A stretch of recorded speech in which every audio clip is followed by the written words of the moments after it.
Hello, Sarah Janes here. Welcome to my charcoal drawing tutorial number 4, how to draw a bird.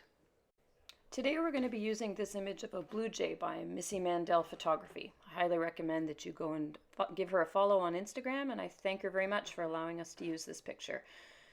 You can screenshot the image here and print it out, or just pull it up on one of your devices to work from.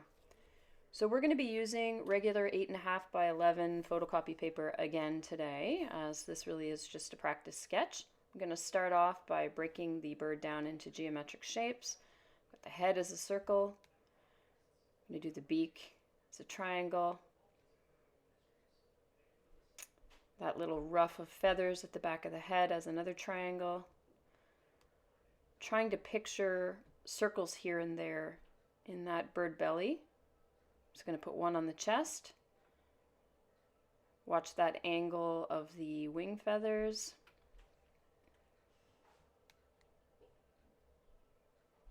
Coming down off the back of the head in a gentle curve.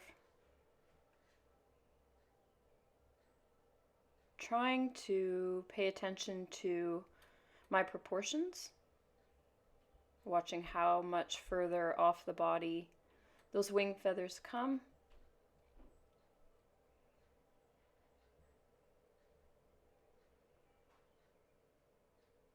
Adding the tail feathers.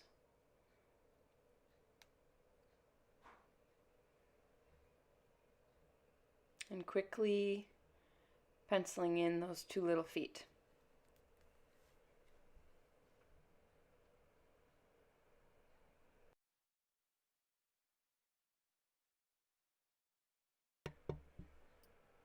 And once you have your basic proportions broken down to geometrics, you can start working on your contour lines, finessing those out, making them a little more organic.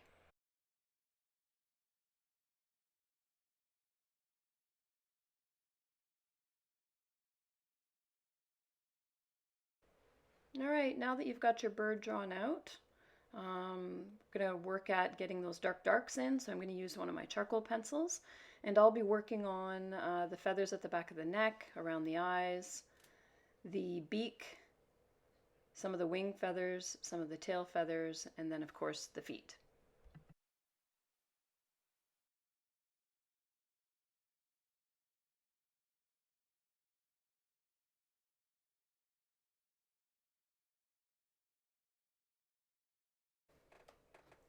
Okay, when I start wanting to work with some midtones, I can use a Q-tip and blend out some of that dark pigment that I've already added. I'm going to pull always in the direction that the feathers are. If at any point you need a little bit more pigment or a little bit more detailing, you just pick up your charcoal pencil, add it, and then you can blend that out a little bit with your Q-tip.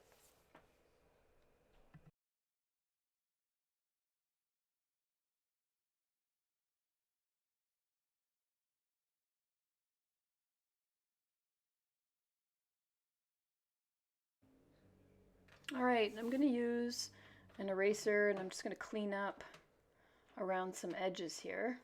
Got a little bit of smudging. If you need to turn your sheet to get a better angle, go ahead.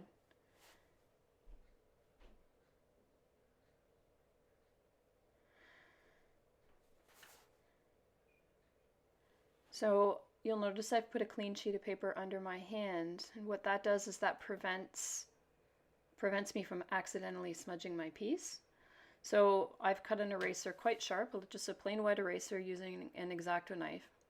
And I'm going to cut in some of those highlights on the feathers, turning my sheet as I need it.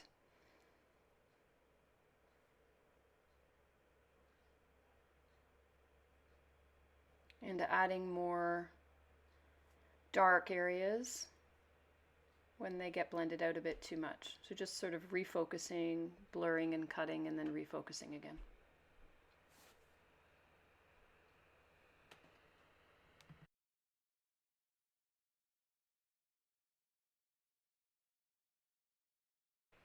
Now, paper stomp can be incredibly useful on a bird because it allows you lots of detailed control with that nice sharp point, and it doesn't give you lines or marks that are too dark. You can get those nice mid-tones by either putting it down onto a darker area and pulling outwards, or by dipping the tip of the paper stomp into some charcoal that you have on a separate sheet of paper and using it to draw. It's really good for adding those little hairs that stand out of the contour lines of an animal or a bird. And again, it does allow you a little more control, or significantly more control anyways, on a drawing this size than your fingers would.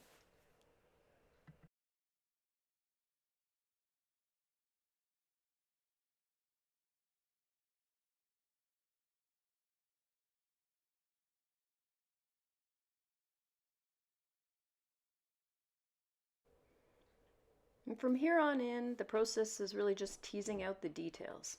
You'll notice I've picked up my retractable eraser. So that's a little click eraser. It's a great tool to have. If you don't have one, you can certainly just still cut a regular white eraser with an X-Acto knife. This one gives me really nice control because of the long handle.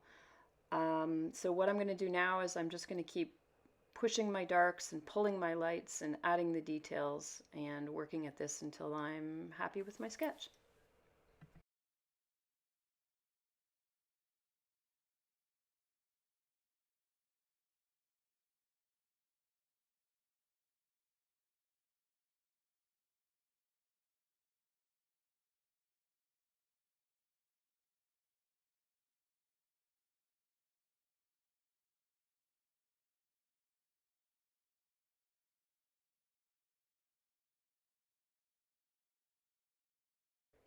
And here's my quick sketch of a blue jay.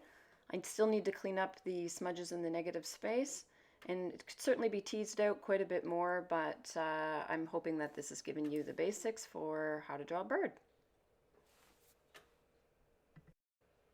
Wishing you peace and love.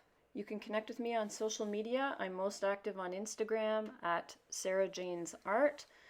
To see my originals and prints for purchase, www.sarahjanes.com.